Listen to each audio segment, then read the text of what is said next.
The story begins on the eve of the year 2076, when a game unexpectedly manifested into reality. Countless perilous dungeons, teeming with monstrous creatures, invaded the world, and powerful beasts ruthlessly slaughtered humans, pushing humanity to the edge of extinction. However, amid the devastation, some humans were granted divine talents and awakened as mighty hunters. These hunters rose to challenge the invaders, ultimately saving the world from destruction. A new era was born, where the strong were revered, and the law of survival of the fittest prevailed. To maintain their standing, hunters had to constantly grow stronger. In the relentless pursuit of power and wealth, these formidable individuals ventured into treacherous dungeons, battling bosses, acquiring treasures, and leveling up, ushering in the age of global hunters. In the present day, at Hunter's Square, a hunter descends the stairs with a sigh of disappointment. He laments not having obtained a rare profession, finding himself stuck in the most ordinary warrior class. As he glances at his personal panel, it displays his name, Su Yang, along with his profession and stats. Su Yang recalls that in the early stages, warriors struggled with close combat, requiring substantial time and effort for cultivation, only to deliver lackluster results compared to other professions. In this world, the warrior class remained the most common and mediocre profession. As Su Yang descended the stairs, a group of wannabe thugs approached him, their expressions full of mockery. They had heard the rumors. Su Yang had awakened into what was considered the most worthless class, the warrior, and they found it fitting for someone like him. Without a word, Su Yang cast them a sideways glance, recognizing their faces, but not feeling inclined to engage with such insignificant figures. One of the thugs, a purple-haired young man, casually draped an arm over Su Yang's shoulder, taunting him. He remarked that a newly awakened warrior was just an ordinary person with slightly more strength, and in Su Yang's case, an orphan without money or connections, he'd have no hope of being accepted into a guild. His suggestion was that Su Yang should consider becoming a laborer, implying that it would be a better fit for someone in his situation. Before the thug could finish his ridicule, Su Yang clapped his hands together, sending out a shockwave that startled the group. With a cold, detached look, he questioned where the annoyance had come from, clearly unnerving the purple-haired thug. As the smoke from his hands dissipated, Su Yang realized the thug was his classmate, Wang Fei. Su Yang calmly congratulated Wang Fei, acknowledging that he had heard Wang Fei had awakened into the rare Ice Mage class. However, his tone quickly shifted as he pointed at Wang Fei, a flash of anger in his eyes. Su Yang reminded him that mags were known for their weak physical strength immediately after awakening and suggested they put that to the test. Wang Fei, now clearly unsettled, retreated behind his friends, his arrogance fading into confusion. He couldn't comprehend how Su Yang, someone who had just awakened into the so-called garbage warrior class, could act so brazenly. Just as tensions were about to escalate, one of Wang Fei's lackeys shouted for him to take a look at something. Both sides paused, curiosity drawing their attention toward whatever had caught the lackey's eye. One of the lackeys suddenly shouted in alarm, pointing out that the approaching group was none other than the raiding team from the prestigious Spirit Hunt Guild. Another thug, visibly panicking, could hardly believe they had crossed paths with the guild's raiding team here. Su Yang turned his gaze toward the approaching group, recognizing the significance. The Spirit Hunt Guild was one of the strongest A-tier guilds in East Spirit City, a force to be reckoned with. As the level 95 4th hunter, a storm archer, made his way up the stairs and approached the gathering, he commanded the crowd to clear a path, making it clear that he was in a hurry. The onlookers were left in awe, stunned by the sudden appearance of such a powerful figure. Su Yang quickly recognized the man as Zhao Ming, the Spirit Hunt Guild's vice president, someone he had only ever seen in promotional materials and guild advertisements.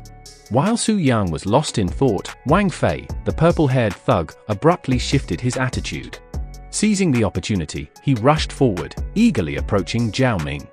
His once mocking tone now filled with admiration, Wang Fei asked if the Spirit Hunt Guild was recruiting, boasting about how he had always admired them. He was about to start describing his profession when a woman behind the vice president interrupted, informing him that the recruitment team was further down and that they were just the raiding team. She told him to step aside.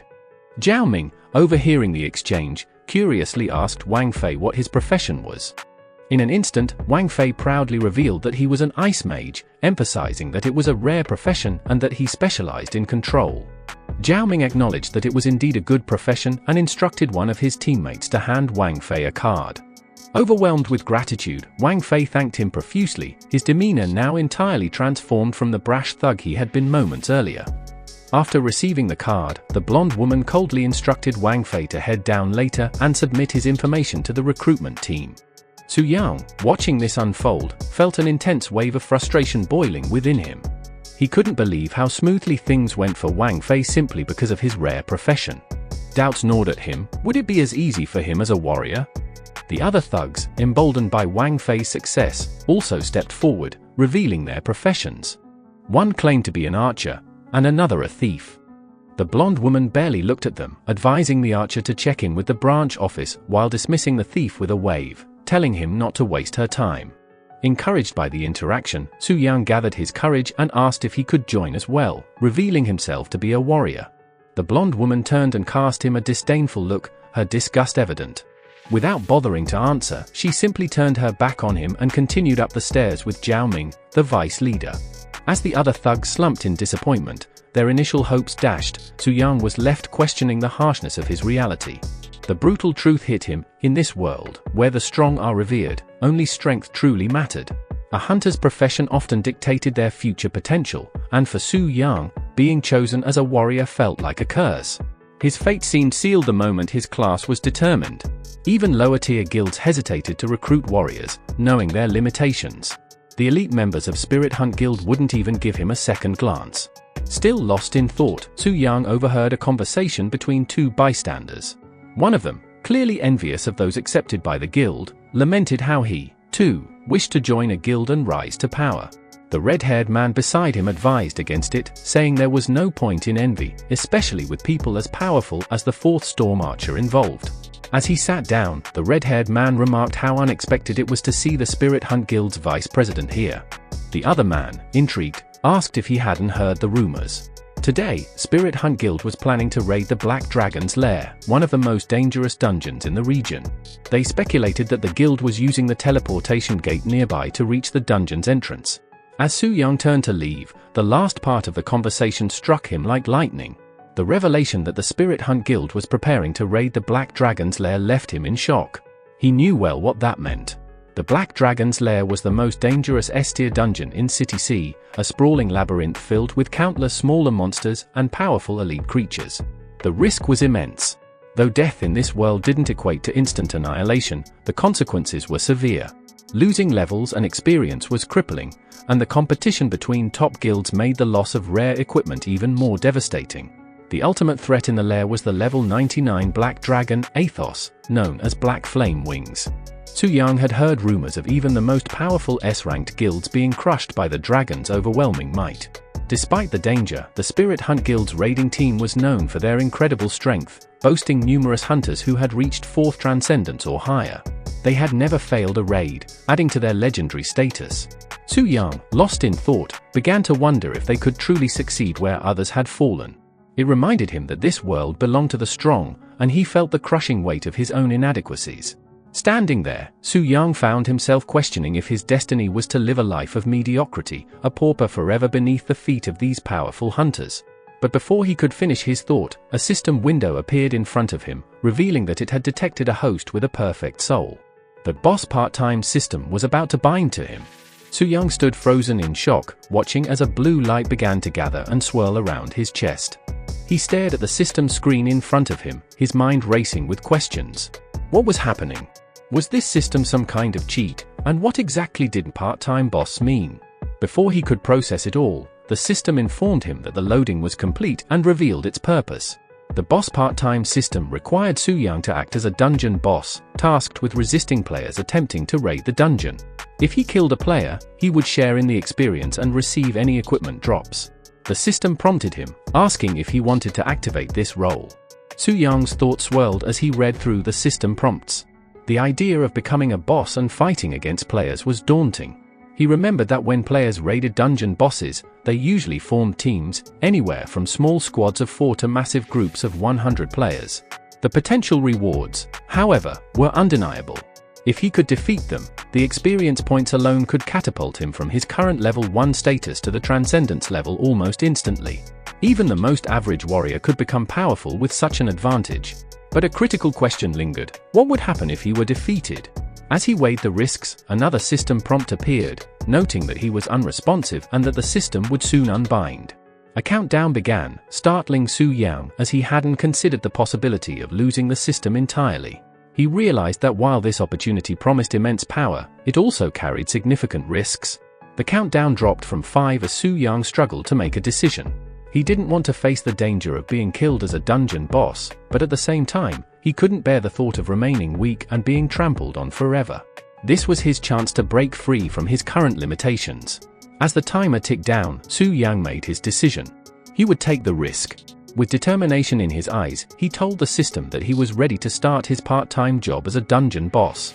As Su Yang pressed the yes button, the system chimed, confirming that he had chosen the part-time role.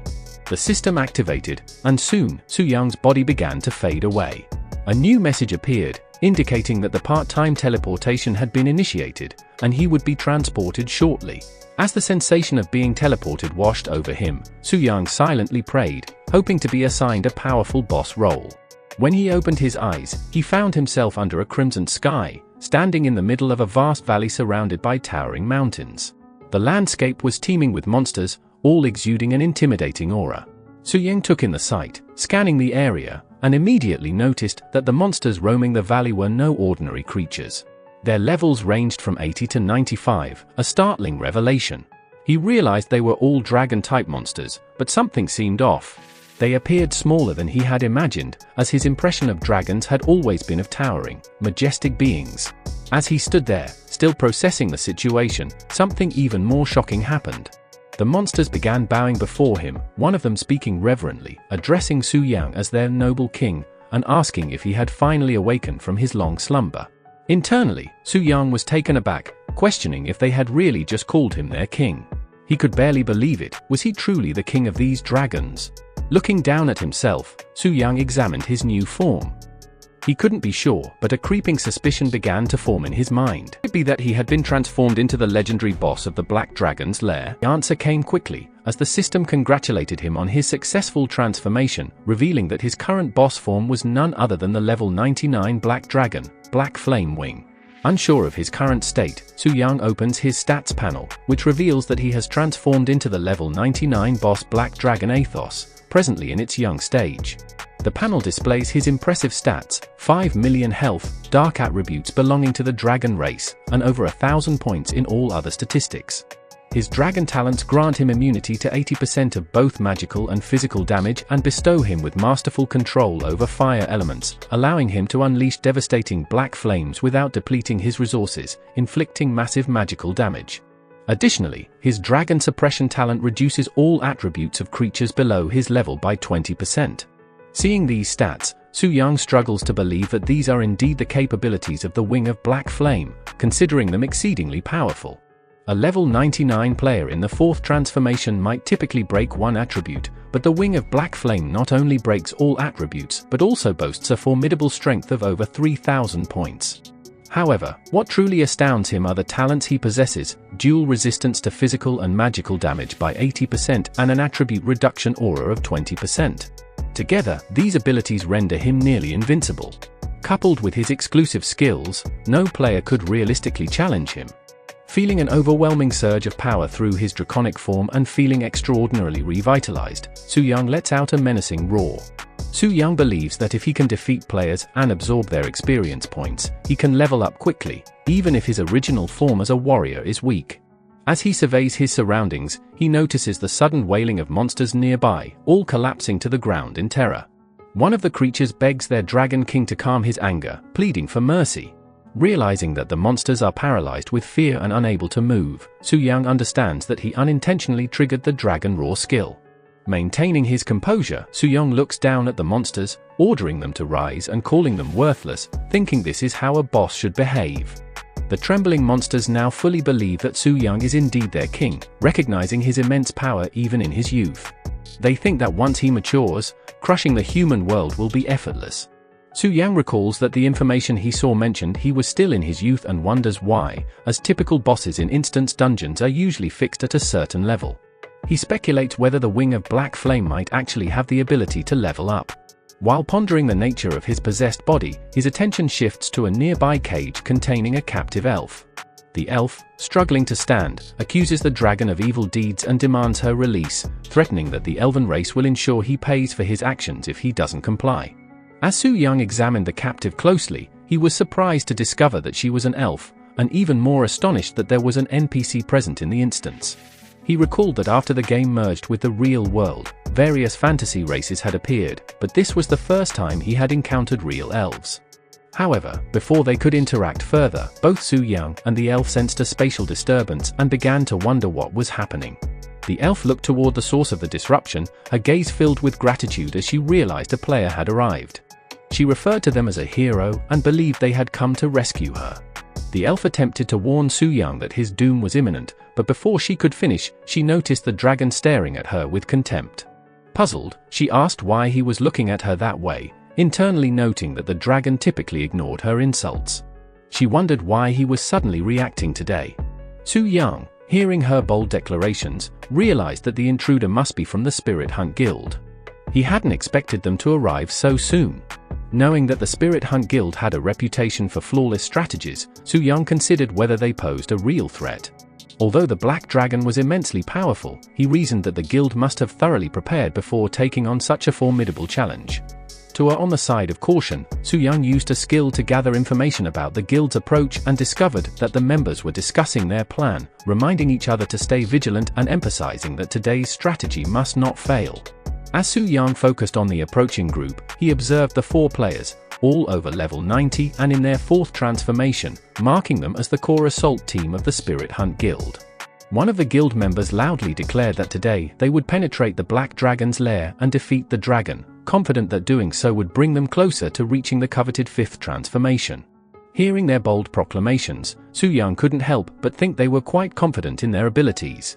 From his vantage point inside the dragon's lair, Su Young overheard one of the guild members informing the guild master that they had detected a group of small monsters up ahead, 8 flying magic wolves, with an average level of 80 and wind attributes. What the guild didn't realize was that Su Young had intentionally sent these monsters to test them. As the flying creatures drew closer, the guild master ordered the team not to waste time on such low-level enemies, instructing the tanks to handle them up front while the others used fire attribute attacks at maximum output. The team swiftly dispatched the wolves without breaking a sweat, and the guild master commanded them to maintain formation and keep advancing. Watching this unfold, Su Young wasn't surprised by the Spirit Hunt Guild's efficiency. He noted that, in both firepower and discipline, they were exceptional, recognizing that the lower-level monsters stood no chance against such a professional team. Realizing that these small creatures weren't even scratching the surface of the guild's full capabilities, Su Young decided to escalate the challenge. He ordered his elite monsters to engage the guild, figuring that a team of this caliber deserved a tougher fight to truly test their strength. The guild master, assessing the situation, asked about their progress within the instance. A member reported that they had cleared about 1/10 of it so far, with supplies holding up well and no casualties to date. Pleased with this update, the guild master applauded the team's efforts and encouraged them to keep pushing forward. However, the atmosphere quickly shifted when one of the members suddenly froze in shock, leaving the guild master perplexed. A monster had unexpectedly appeared behind them, seemingly falling from the sky. The guild members, caught off guard, questioned their leader about the creature, with one of them frantically pointing out its overwhelming stats, urging the others to take a closer look. As confusion and panic spread through the ranks, the newly arrived level 95 elite monster declared that intruders had been detected. The guild master quickly assessed the situation, identifying the creature as an elite monster, and immediately ordered everyone to brace for defense. But before the guild members could properly organize themselves, the elite monster teleported, catching the guild master by surprise, and launched a sudden attack on the rear of the team, which was still unprepared. Just as the attack was about to land, the tanker arrived in the nick of time, activating their Divine Lightning Shield, a powerful ability that granted immunity to all damage for 10 seconds, though it had a 300-second cooldown. Seizing the moment, the archer began preparing their Storm Arrow attack and called out to the team not to panic. He directed the ranged fighters, referred to as squishes, to fall back while the melee fighters were instructed to engage the monster head-on. He also reminded the team to align their buffs and focus fire on the elite monster to take it down efficiently. As the archer's arrow struck the elite monster in the head, it let out a pained grumble. Su Young, observing from a distance, noted that the monster had some strength, but ultimately, a single dragon warrior wasn't enough to pose a real threat to the Spirit Hunt Guild. Meanwhile, the elf casually remarked that Su Yang had startled her, thinking he was plotting something serious, only to realize that he was merely sending his underlings to their deaths. However, her confidence wavered as Su Yang, unfazed, summoned more of his elite monsters. He mused that if one wasn't enough, perhaps the other 6 would make an impact, and without hesitation, he dropped them all in front of the guild. The sudden appearance of 6 additional elite monsters shocked the guild members. They scrambled to make sense of what was happening, with one of them pointing out in alarm that all of the creatures were elites. Panic began to set in as one member told the guild master that they were outnumbered, expressing fear that they had never encountered so many elite monsters at once. He anxiously asked the guild master for guidance. The guild master, gritting his teeth, acknowledged that something was off about today but quickly regained his composure. He shouted to his team, reminding them that elite monsters were nothing to be afraid of and that the Spirit Hunt Guild had never been known to back down from a challenge. Confidently, he declared that elite monsters were his specialty. As the battle began, the guild master commanded the team to get into formation. He emphasized the importance of healing the injured as a priority and instructed the tanks to maintain aggro, ensuring the monsters were always facing away from the rest of the team. With the guild's discipline and coordination in place, the fight against the 6 elite monsters commenced, with each member playing their role to mitigate damage and maximize their offensive output.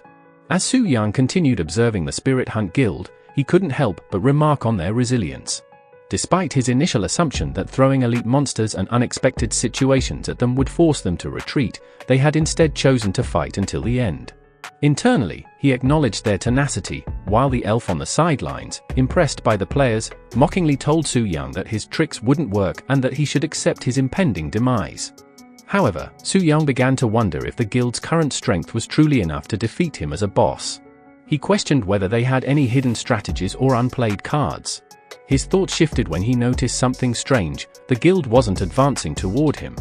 Instead, they were moving in the opposite direction.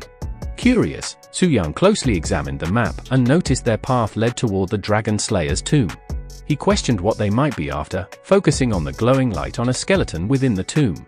The system then revealed that the glowing object was the Dragon Slayer's heart, a quest item that allowed its wearer to ignore the talents of dragons. Upon seeing this, Su Yang's expression darkened with fury. The implications of the item enraged him, as he realized how dangerous it could be for him. His subordinates, sensing his anger, grew anxious, wondering what had caused such a reaction. Su Yang, piecing it together, understood exactly what the guild was attempting. It mirrored the strategies from many online games where, when facing a nearly invincible boss with immense resistance, players could weaken the boss through specific mechanisms or items. In this case, if the guild acquired the Dragon Slayer's heart and gained the ability to bypass his talents, they might indeed stand a chance of defeating him. Realizing this, Su Yang knew that he couldn't allow them to succeed in retrieving the item. As the elf clung to her cage, buffeted by a sudden gust of wind that rocked her prison, she could hardly believe what was happening. She knew the trigger point for the black dragon wasn't close, and it seemed impossible that the dragon would leave its lair so soon. Yet, as Su Yang took to the skies, his massive wings creating shockwaves that rattled the earth, the monsters beneath him praised their king, wondering aloud if he was truly about to take action. They believed with certainty that their king would triumph in whatever battle awaited him. Flying swiftly, Su Yang realized the Spirit Hunt Guild already knew about the Dragon Slayer's heart and understood he couldn't let them claim it. Increasing his speed, the ground beneath him cracked and shattered from the force of his takeoff.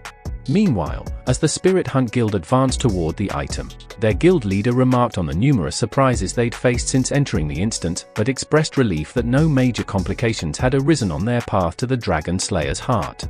The vice leader, however, raised concerns about the higher-than-expected consumption of their supplies and equipment durability, wondering if they had been misled by the Heavenly Mechanism Pavilion. The guild leader dismissed the possibility, assuring his team that the Heavenly Mechanism Pavilion, a renowned strategy group, had provided a trustworthy plan. He confidently added that he had exchanged the Universe Ring for this strategy, and there was no way it could be fake. One of the blonde members then expressed concerns about their proximity to the Black Dragon's lair, wondering if any more unexpected events could alert the boss. The guild master reassured him, confidently stating that it was highly unlikely. He explained that the Black Dragon was just a boss in an instance, with power but limited intelligence. As long as they didn't provoke it, there was no reason for the dragon to leave its lair early, calming the blonde members' worries. The guild leader confidently remarked that the black dragon was merely a stepping stone for their guild, and after all the trouble it had caused them, he planned to take everything back from it. The blonde member of the team smirked with a malicious grin and reassured the guild leader that the black dragon was as good as his. However, his true interest lay elsewhere. He had been eyeing the elf maiden for quite some time. He explained to the guild leader that completing the elf maiden's Easter egg quest would not only grant them a pass to the elven kingdom, but also cause the elf maiden to follow their commands. Laughing darkly, he hinted at his intentions, asking the guild leader if he understood what he meant. The guild leader grinned back, telling the blonde member that once they secured the dragon slayer's heart, victory would be theirs, and at that point, he could do whatever he wanted with the elf. Suddenly, a massive shadow loomed over the team, catching them off guard. Some of the guild members assumed it was a group of scattered monsters approaching and questioned if they were small flying dragons. Others wondered aloud why flying monsters would be there in the first place. The guild leader, flipping through his guidebook, told the team to hold their position, speculating that the flying dragons were likely just guard monsters. However, the vice guild leader, staring at the sky, pointed out that the creature's size didn't match any flying dragon they had encountered before. As the rest of the team began to notice the overwhelming scale of the shadow, shock and fear spread among them. In a thunderous landing, Su Yang, in the form of the black dragon Athos, descended in front of the guild, towering over them with his immense form. The realization struck the group instantly: this was no mere guard monster. They were face to face with the boss, the Wing of Black Flame. The guild master stood in stunned disbelief, questioning why the black dragon, the boss they thought would remain in its lair, was now appearing here. The vice guild leader, glaring at the situation, cursed under his breath, believing that the heavenly mechanism pavilion had truly deceived them. The blonde member, visibly shaken, asked what they should do now, pointing out that without the dragon slayer's heart, there was no way they could hope to defeat the dragon. He urged the guild master to consider retreating, leaving the guild master speechless. Meanwhile, Su Yang, towering above them, observed their panic with cold amusement. He pondered whether the supposedly invincible Spirit Hunt Guild had now been reduced to fear without the one item that could turn the tide. To him, this was an excellent opportunity. He could wipe them out in one go, absorbing all the experience points and leveling up effortlessly. As Su Yang prepared to strike, one of the guild members realized what was coming and, in a desperate panic, prepared to flee. But before they could act, the guild master unleashed a bolt of lightning, striking the guild member down and leaving him stunned. Surrounded by arcs of crackling lightning, the guild master barked out an order: no one was allowed to leave. He ordered his team back into their positions, his voice unwavering. "Is there anything we can't fight?" he demanded, reminding them that their guild was anything but weak. With a fierce determination, he rallied his team, promising them generous rewards, whether they sought money, women, or powerful equipment, if they could slay the dragon. The morale of the team surged, with members shouting their intentions to kill the dragon and some even laying claim to the elf, much to Su Yang's growing annoyance. As Su Yang listened to their ramblings, his eyes narrowed. Their arrogance grated on him, and he addressed them in a low, menacing tone, inviting them to come at him if they truly believed they could win. The Spirit Hunt Guild members, now emboldened by their leader's promise, fell back into formation, preparing for an all-out attack. They exchanged words of encouragement, vowing to give it everything they had as they steeled themselves for the fight of their lives against the Wing of Black Flame. The guild leader immediately commanded Li Dan to activate the strongest defense barrier and take the boss's aggro, instructing the others to support him while Qian Yuan maintained their holy light. He further emphasized that all holy classes should apply single-target buffs to him and Jiao Ming to maximize their damage output. The team quickly fell into formation, their faces serious, ready for the battle ahead. The guild leader remarked that, according to the guide, they were close to the Dragon Slayer's tomb. However, before he could say more, the archer spotted the boss's tail swiftly approaching. As the massive tail hurtled towards them, the guild members shouted warnings to each other to get down. Meanwhile, Su Yang casually swung his tail, obliterating everything it touched. In his mind, he noted that he wouldn't allow them any time to prepare a counterattack. Yet, as the dust from the impact settled, a burst of flaming light shot through the haze, striking Su Yang squarely on the head, leaving him wondering if the attack was part of a skill. Li Dan, using his shield to block the aftermath, was stunned that the dragon had made the first move. He called out to the remaining guild members, urging them to take shelter within his barrier. The healer quickly reminded the team that everything now depended on their coordination. He explained that the black dragon could only use its tail attack once, with the rest of its abilities being area of effect skills. He urged them to group up to minimize damage and heal, emphasizing that they had to hold on if they hoped to survive. Watching from above, Su-yang was surprised that so many of them had managed to evade his initial strike, realizing that these players weren't as easy to crush as he'd expected. The guild leader, preparing his powerful lightning attack, instructed the remaining members to counterattack. The vice leader, coordinating with the support classes, ordered them to apply all enhancement buffs to the guild leader to maximize their damage output. Su-yang, watching the guild members organize themselves with such precision, marveled at their execution. He couldn't help but think that this must be the true strength of an A+ level guild. They had just been ambushed, yet in moments, they were launching a coordinated counterattack that he couldn't dodge. Observing the sheer scale of the incoming attacks, Su-yang noted that their strategies relied heavily on large, powerful strikes. Sensing the potential danger, he decided to focus on defense, just in case, and wrapped his massive wings around his body to shield himself. The guild leader, seeing his moment, commanded the vice leader to attack, and together they unleashed their most powerful skills against Su-yang. The impact was enormous, an explosion erupted from the clash of power, its shockwaves towering over the nearby mountains. As the dust began to settle, the guild leader, exhausted from the force of his attack, rallied his team, instructing them to prepare for the second wave. Their goal was to chip away at least 5% of the dragon's health with each assault. However, to his shock, the dragon stood unfazed. Their combined efforts had only managed to deal 10,000 damage, reducing Su-yang's health bar from a staggering 5 million to a mere 4.99 million. Su-yang, now fully aware of the situation, realized that the guild members lacked the equipment necessary to truly hurt him or break through his formidable defense.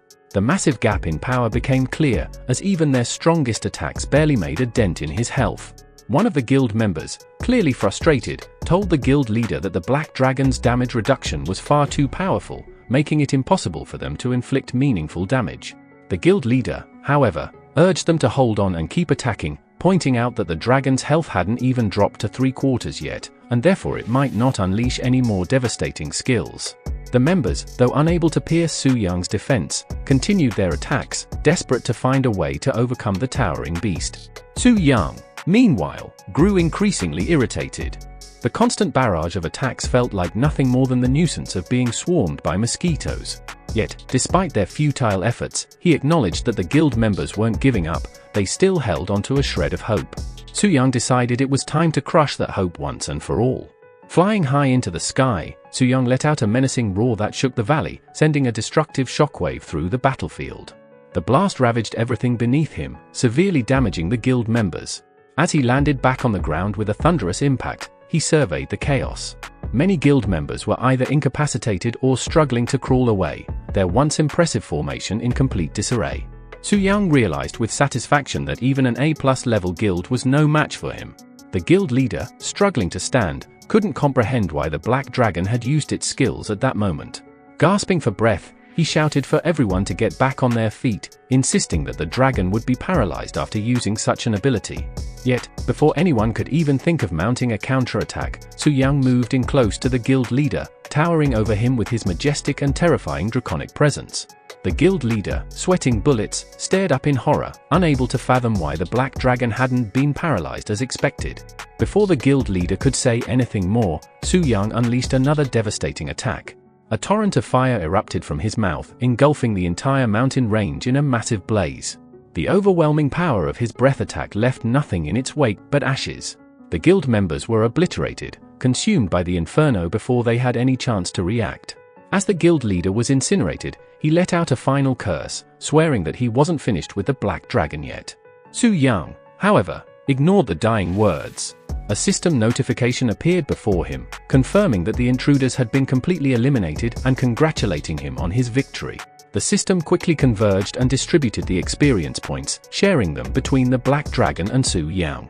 As the rush of experience flowed through him, Su-yang marveled at how fast it accumulated. The leveling up seemed never-ending, and he felt as though his experience bar was about to burst from the sheer amount. When the accumulation finished, another system prompt appeared, revealing that Su Yang had gained a total of 990,000 experience points. The system explained that he had reached level 20, hitting the level cap before his first transformation. Because of this, he would lose 40% of the overflow experience, leaving him with 430,000 remaining. The system advised Su Yang to complete his transformation as soon as possible, leaving him astonished at the notion of experience overflow. He realized that once he performed his first transformation, his level would likely skyrocket again. He might even reach level 40 and undergo the second transformation within the day, leaving him in awe of the system's terrifying efficiency and the rapid speed at which he was leveling up. As Su Yang processed this information, his eyes were drawn to several glowing orbs scattered across the ground. Curious, he wondered if these were equipment drops from the guild members he had just defeated. Considering the high level of the Spirit Hunt Guild, he speculated that the drops might contain rare or even gold-tier items. Upon inspecting the equipment, Su Yang's eyes widened in disbelief. He had indeed hit the jackpot. Among the drops were 3 diamond-tier pieces of equipment and several platinum-tier ones as well. The sheer value of these items left him momentarily speechless. As Su Yang examined one of the pieces of equipment more closely, he recognized a bow, a weapon that once belonged to none other than the Spirit Hunt Guild's vice president, Zhao Ming.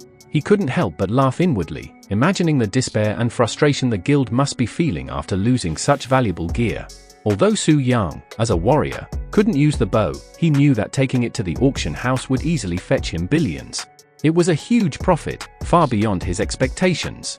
Opening the system screen to check the rest of the loot, Su Yang gave a satisfied smile. The items he had collected were all incredibly valuable, almost too good to be true.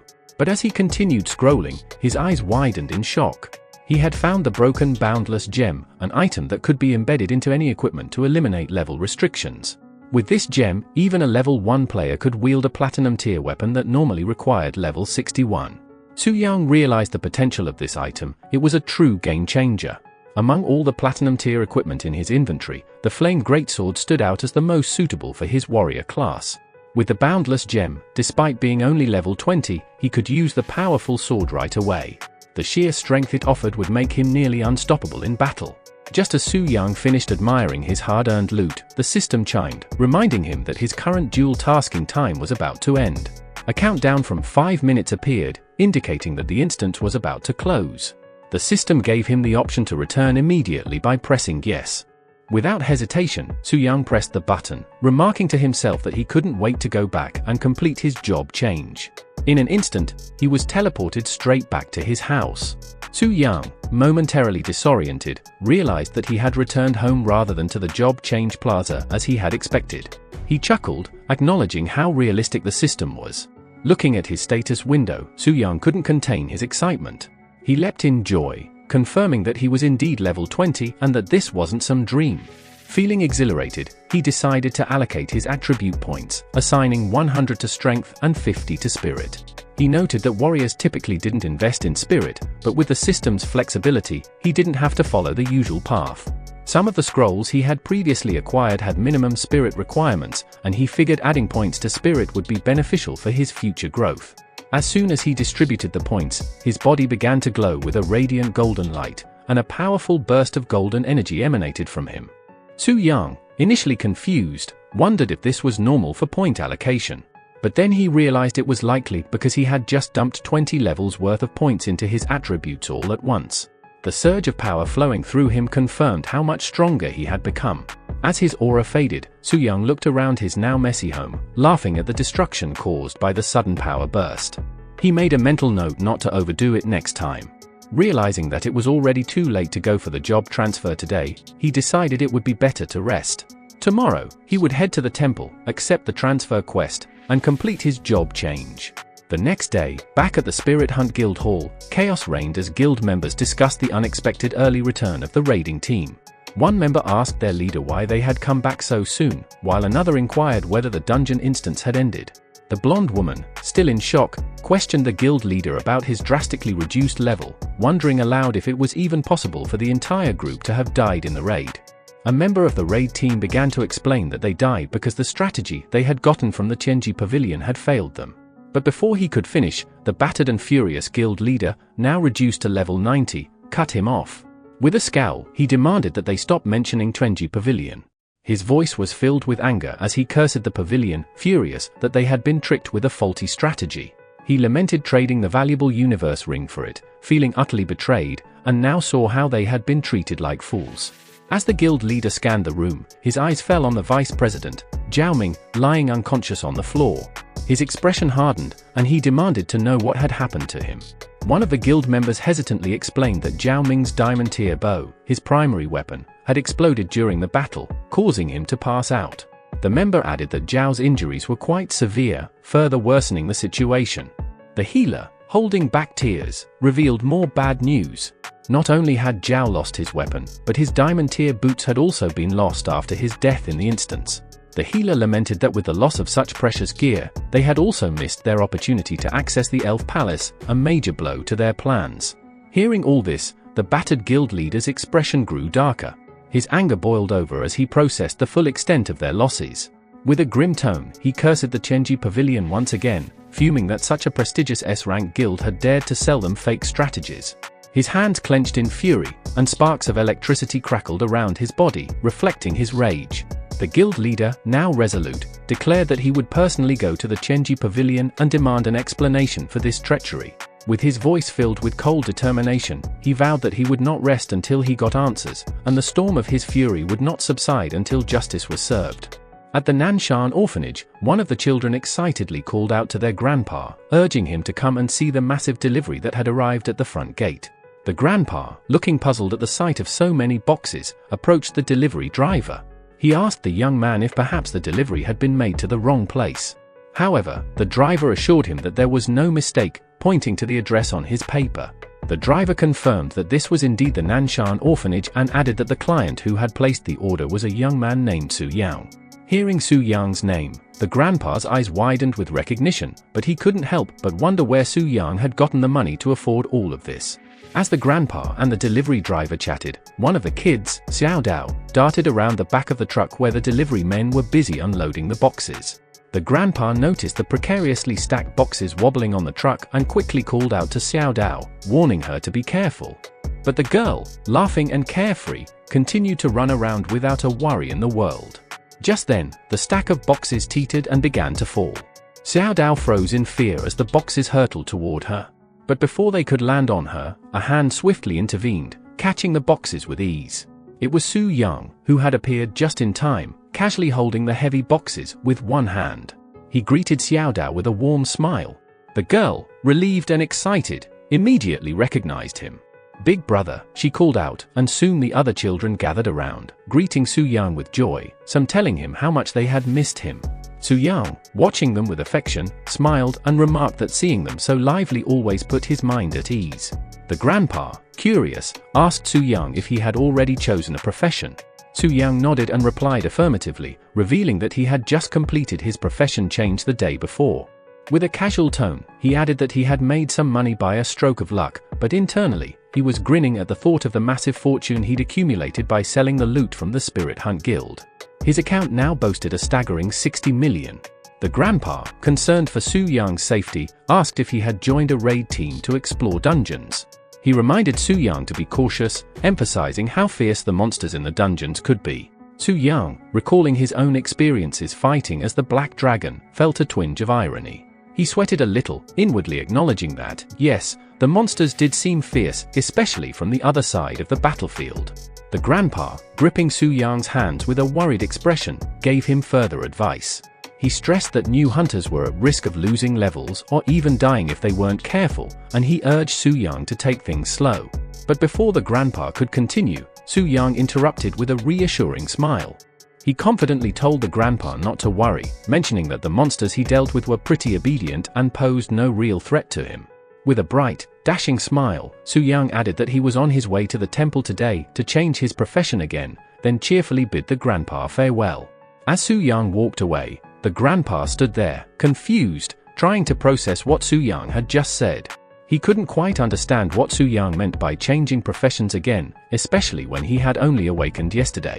In the profession change hall, the conversation among the people centered on the Spirit Hunt Guild's recent failed raid. One individual asked another if they had heard about the guild being wiped out during their attempt to defeat the Black Dragon boss. The response was affirmative, with the added detail that trouble had also reached the Chenji Pavilion branch. It appeared that the Spirit Hunt Guild had gone to Chenji Pavilion seeking justice, suspecting that there had been an issue with the raid strategy they had purchased. The other person expressed surprise, noting that they had never expected a reputable group like Chenji Pavilion, known for its top-tier raiding strategies, to be involved in such controversy. As Su Yang walked past, he listened to their conversation, realizing that word of the failed Spirit Hunt Guild raid had already spread. Reflecting on it, Su Yang thought that the Spirit Hunt Guild only dared to challenge the Black Dragon because they had relied on Chenji Pavilion's strategy. He knew that Chenji Pavilion was a powerful force, boasting numerous fifth-tier experts, and if the strategy was flawed, they would likely come to investigate soon. Su Yang speculated that they might be his next opponents, a thought that brought a sly grin to his face. He considered the valuable loot such experts might carry, but quickly reminded himself that it wouldn't be easy. Defeating them smoothly would be the key. Before Su Yang could continue his thoughts, the purple-haired guy appeared with his group of lackeys. Recognizing Su Yang, the purple-haired man questioned why he kept returning to the temple to change professions. Su Yang turned to face him calmly, noting that it seemed ironic. However, the purple-haired guy, undeterred, taunted Su Yang, speculating that no guild wanted him and that he was returning each day to try his luck. The purple-haired man then began to conjure his magic, recalling that he hadn't had time to deal with Su Yang the previous day. Now, he wondered where Su Yang would run to this time, his intentions clear as he prepared for a confrontation. Su Yang inwardly thought of the purple-haired guy as nothing more than an annoying fly, realizing it was time to teach him a proper lesson. As the purple-haired guy ramped up his magic, he confidently informed Su Yang that he had spared him yesterday because of pressing guild business. Now, having joined the guild and allocated his attribute points, the purple-haired guy conjured magic in his hands, preparing to deliver what he thought would be a well-deserved lesson to Su Yang. However, before he could finish his boast, Su Yang casually punched him square in the face. The force of the blow sent the purple-haired guy flying across the hall, crashing into the walls and bouncing off them, leaving him sprawled out with his health reduced to a mere 5%.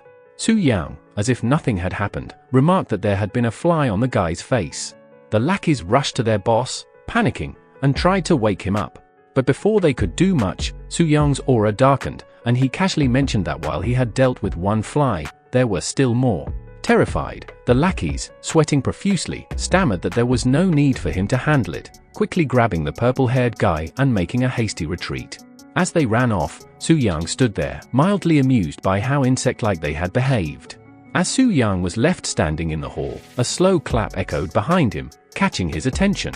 A woman approached, clapping her hands and complimenting his display of strength, then asked if there was anything she could assist him with. Su Yang informed her that he was there to undergo a profession transition. The woman, who was the transition guide, nodded and motioned for him to follow her. As they walked, the guide glanced back at Su Yang, noting his youthful appearance. At first glance, he seemed like a freshly transitioned student, but the sheer speed and strength he had just demonstrated suggested that he was indeed a level 20 professional. The guide couldn't help but speculate that Su Yang might be the second-generation offspring of some prominent family, surprised that she had never heard of such a talented young individual before. They soon arrived at the god statue. The guide explained to Su Yang that the statue would automatically detect his profession and current level, then assign him a transition task. Once he completed the task, he could undergo the profession transition. As Su Yang stood before the towering statue, he couldn't help but feel impressed by its grandeur. The guide beside him explained that the transition tasks were generally divided into 4 levels, advising him to seek guidance from the temple before embarking on any task. Based on what she had witnessed of Su Yang's abilities, the guide recommended that he take on a 3-star task, a challenging but manageable option. However, as Su Yang approached the statue, he questioned why he shouldn't aim for a 4-star task instead. The guide explained that while 4-star tasks offered greater rewards, they were significantly more difficult. She added that, despite how it might sound, Su Yang's profession as a warrior was relatively weaker compared to others, making it even more challenging for him. She reminded him that the transition task had to be completed alone, with no external assistance, and that failure on a 4-star task could result in a lifelong inability to transition. Listening to her explanation, Su Yang nodded in understanding, appreciating her cautionary advice, but remained resolute as he stepped forward to face the statue. As he approached, the statue began to emit a bright light, with sparks of lightning crackling around him. A system screen materialized in front of Su Yang, informing him that his transition requirement had been detected and that the transition task was being initiated. Various tasks were displayed on the screen, ranging from 1 star to 4 star, but to his surprise, there was also a 5-star task listed. Curious, Soo-young turned to the guide and asked why there was a 5-star option when he had been told there were only 4 levels. The guide, looking surprised herself, acknowledged that 5-star tasks did exist but emphasized that their difficulty was extremely high. She explained that no one had attempted a 5-star task in years, not just in this temple, but across the entire Hua kingdom. The 5-star tasks were considered nearly impossible to complete, which was why most people didn't even think of them as an option. When Soo-young asked about temple privileges, the guide confessed that she didn't have much knowledge about that, as such privileges were known only to the high priest of the temple. She apologized for not informing him earlier about the 5-star task and reminded Soo-young that with the advent of the transition era, a country's strength depended heavily on its high-level professionals. The temple, as well as the country itself, aimed to cultivate powerful individuals by ensuring that people made the right choices at crucial points in their professional journeys. The guide stressed that the transition system was designed to avoid leaving individuals trapped at level 20 due to an overly ambitious choice or failure, and that was why she had initially advised him to be cautious. Hearing the guide's explanation, Soo-young took a moment to understand the full gravity of the 5-star task. He realized that its difficulty was indeed outrageous. Not only would he need to slay countless monsters, but he would also have to face and defeat powerful dungeon bosses, all on his own. The conditions were strict: no external help, no guidance, and no use of equipment obtained through gifts or trades. If he failed, he would be trapped at the first transition for the rest of his life. Despite this, Soo-young knew that the 100 points in spirit attribute and the transition to demon warrior were crucial for his growth as a warrior, as well as gaining access to the temple privileges, which could be a game changer. As Soo-young weighed the pros and cons, the guide spoke again, suggesting that the 3-star task would be much more suitable for his profession. While the 4-star task was tempting, she advised that the 3-star option would be safer and ensure his successful transition without major risk. Soo-young, appreciating her concern, thanked her, acknowledging that her explanation was very helpful. The guide humbly replied that she was just doing her duty, thanking him for his kind words. But just as she finished speaking, Soo-young made his decision and accepted the 5-star transition task, leaving the guide momentarily speechless. The system immediately notified him that the 5-star task had been accepted, informing him of a 72-hour time limit and assigning his task location. A golden light began to emanate from Soo-young as the task was confirmed.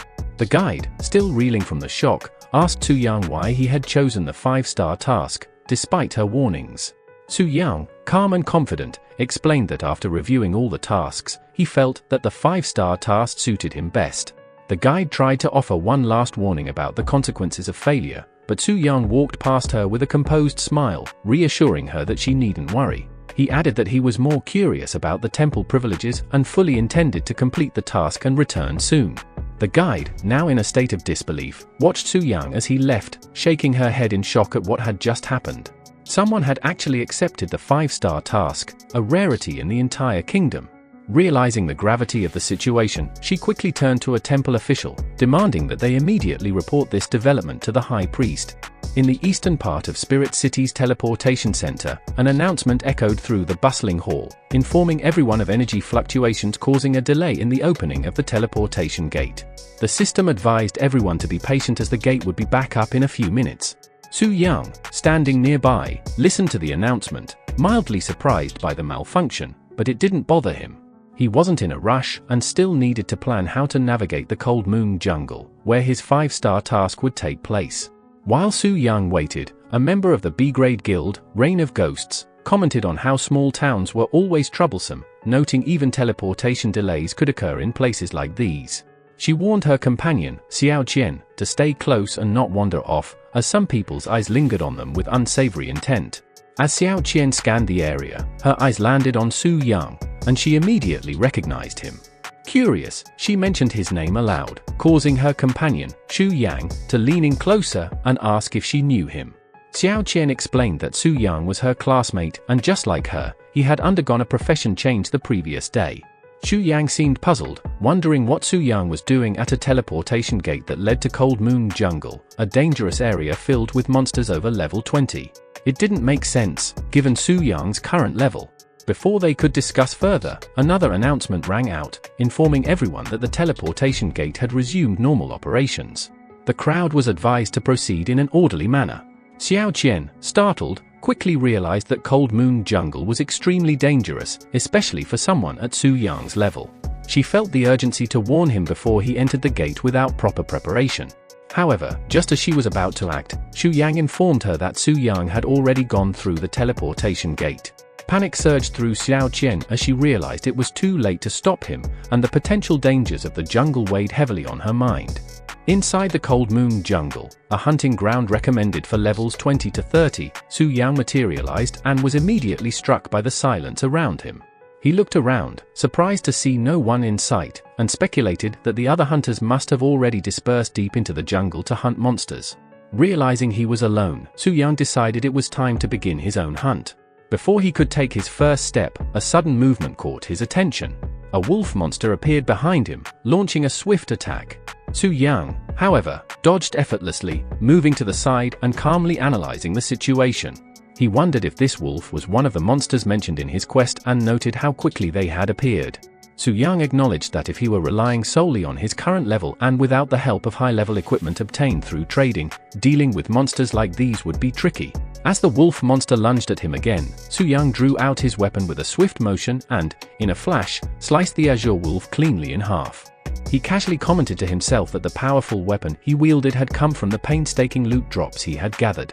Normally, at his current level, he wouldn't have been able to use such a weapon, but thanks to the broken boundless gem dropped by the Spirit Hunt Guild, he could now wield high-level gear far beyond his reach. Su Yang reflected on how he had accidentally shattered a bunch of high-level gems during drilling and had sold off the unnecessary loot for a staggering 1 billion. Yet now, after some significant expenditures, he only had a little over 60 million left. Laughing inwardly, he mused that once he sold the bow he had looted from Zhao Ming, his financial worries would be a thing of the past. Su Yang speculated with amusement that Zhao Ming himself might even end up being the one to buy back the bow, paying an exorbitant price to retrieve his own lost weapon. The thought entertained him as he continued further into the jungle. As Su Yang continued glancing at his weapons, the surrounding monsters, the relentless azure wolves, kept attacking, their weak strikes barely denting his shield value. Each hit drained only 10 to 15 points out of his 50,000 shield, and Su Yang quickly grew tired of their feeble assaults. Realizing that these low-level monsters had correspondingly low intelligence, he noted how they foolishly continued their futile attempts, unaware that they were outmatched. With his fiery sword, Su Yang effortlessly cut down the wolves, burning them to ashes in the process. After clearing out the wave of wolves that had essentially been delivered to him, Su Yang paused and reflected on the tediousness of hunting these creatures one by one. His system displayed his progress. He had slain 15 of the 100 level 20 azure wolves required. Wanting to speed things up, he took out a monster-attracting stone, a special item dropped by a low-level boss that lures ordinary and elite monsters from a large radius. Su Yang tossed the stone into the air, and after 5 minutes, the effect became apparent. He was soon surrounded by a pack of azure wolves. Impressed by the stone's effectiveness, Su Yang prepared for a quick elimination. He took out a potion that increased his spirit by 150 and a special disposable skill scroll, which triggered a wide-area flame attack. Activating the scroll, Su Yang wiped out the wolves with ease, their numbers falling rapidly as he earned experience points. As he surveyed the now-packed battlefield, Su Yang wondered if more wolves were still on their way. He estimated that by now, he had likely attracted over 100 wolves, potentially pulling nearly all the monsters in the Cold Moon Jungle toward him. With a smirk, he reached into his inventory, pulling out more disposable scrolls. If the wolves wanted to come in waves, he was ready to meet them with quantity as well. Meanwhile, in another part of the Cold Moon Jungle, a group of hunters wandered through the now eerily quiet woods. The leader of the group commented on the strange situation, noting how they had covered 2 kilometers without seeing a single monster. The blonde man behind him chimed in, explaining that he had finally encountered a monster, but to his surprise, it had completely ignored him and ran in the opposite direction. Dumbfounded, he couldn't understand why. The red-haired member of the group remarked on how the monsters in the Cold Moon Jungle were known for their aggressive nature, so seeing them run away after encountering humans was unusual. After a moment of thinking, the leader of the group pieced it together. He speculated that someone must have used a monster-attracting stone to lure all the creatures to one location, monopolizing the entire area. Annoyed by the realization, the leader voiced his frustration, saying that whoever used the stone was being incredibly shameless. Fired up, he declared that they should track down the offender and teach him a lesson. His companions agreed, frustrated that their own missions were being hindered by this mysterious monster hoarder. Together, they set off, determined to confront whoever was behind the mass attraction of monsters. Just as the hunters were preparing to confront the person responsible for attracting all the monsters, a massive explosion erupted in front of them, towering into the sky and leaving them flabbergasted. The sheer power of the blast stunned them all. The blonde hunter, eyes wide in disbelief, speculated that such a magical fluctuation could only be the work of a level 3 mage. The red-haired hunter wondered which high-level player or big shot had come to a low-level area like this to farm materials, noting that they seemed to have wiped out the entire Cold Moon jungle in one sweep. One of the hunters, suddenly less confident in their earlier plan to confront the individual, muttered nervously that he remembered something urgent he needed to do at home. The other two, equally unnerved, quickly chimed in, agreeing that perhaps they should return later to complete their mission. With their bravado shattered, they turned away, quietly retreating from the scene. Meanwhile, Su Yang, having finished cleaning up the last of the Azure Wolves, casually remarked that only the boss remained. His system confirmed it, showing that he had successfully cleared out both the regular and elite Azure Wolves.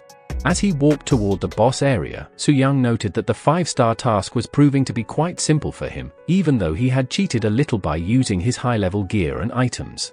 At the Cold Moon Cave, where the Alpha Wolf King resided, a boss designed for teams of 3 or more at level 20, 3 hunters peeked nervously at the entrance. Zhong, the level 22 mage, asked his companions if they were ready, eager for the challenge. Li San, a level 21 defense warrior, reassured Zhong not to worry, mentioning that the strength potion Zhong had provided him would allow him to hold out longer in the fight. The level 21 jungle archer, Zhao Wu, admitted that he had just changed professions and wasn't entirely sure how strong his new skills were, adding a note of uncertainty to their plan. With a grin, Zhong reminded his teammates that the Alpha Wolf King was certain to drop a crystal core, which he needed to forge a silver rank staff, a weapon powerful enough to last him until level 40. He laid out the strategy. Li San would tank in the front while he and Zhao Wu focused on dealing damage from the rear. Zhong, feeling confident, told them to be ready to go at any moment. But just as they were about to move, Zhao Wu motioned for them to stop, noticing someone approaching. All 3 turned to see Su Yang walking toward the boss room. Li San wondered aloud if Su Yang was here to steal their loot, but Zhao Wu, taking a closer look, noted that Su Yang looked like a student and had probably just gotten lost. Li San suggested they should warn him, but before he could act, Zhong slapped the back of his head. With a smirk, Zhong said that Su Yang was offering himself up as perfect bait. Once Su Yang entered the boss room and triggered the Alpha Wolf King's first wave of attacks, the 3 of them could swoop in and claim the kill, reaping the rewards without having to face the initial onslaught. The clueless tanker, wide-eyed, praised the mage for his brilliance, calling him Big Brother. But just as he did, they all felt a tremor beneath their feet. One of the group nervously asked what was happening, while another wondered if it was an earthquake. As they exchanged confused glances, Su Yang stepped confidently into the boss room, weapon in hand, ready to confront the Alpha Wolf King. Unknown to the hunters, the boss had become enraged after sensing the slaughter of so many of its wolf creatures throughout the Cold Moon jungle. Its fury caused all of its attributes to increase by 30%, making it an even deadlier foe. Su Yang, unfazed, stood before the enraged Alpha Wolf King, preparing for battle. From their hiding spot, the clueless tanker nervously questioned how the boss had suddenly become enraged. Fear creeping into his voice, he asked his teammates if they should still engage, admitting that he was scared. The fat mage, growing impatient, stepped out from their cover and chastised his teammates. He told them not to act like cowards and reminded them that they would have been hiding for nothing if they missed this chance. The mage urged the tanker to be ready to grab the boss's aggro once Su Yang was inevitably killed, assuring them this was their moment to claim victory. However, before they could even prepare to act, they watched in stunned disbelief as Su Yang effortlessly sliced through the Alpha Wolf King with a single, graceful strike, killing the boss instantly. The entire situation unfolded so quickly that the group was left speechless. Su Yang's system screen flashed, showing that he had gained 30,000 experience points, and the system informed him that his 5-star task had been completed. It advised him to return to the class transfer shrine to finalize his profession change. Su Yang, standing over the slain boss, thought to himself how easy the whole ordeal had been, as though the 5-star task had been little more than a casual training exercise. Thank you guys for watching till the end. If you liked the video, please leave a like and subscribe, and I'll see you in the next one.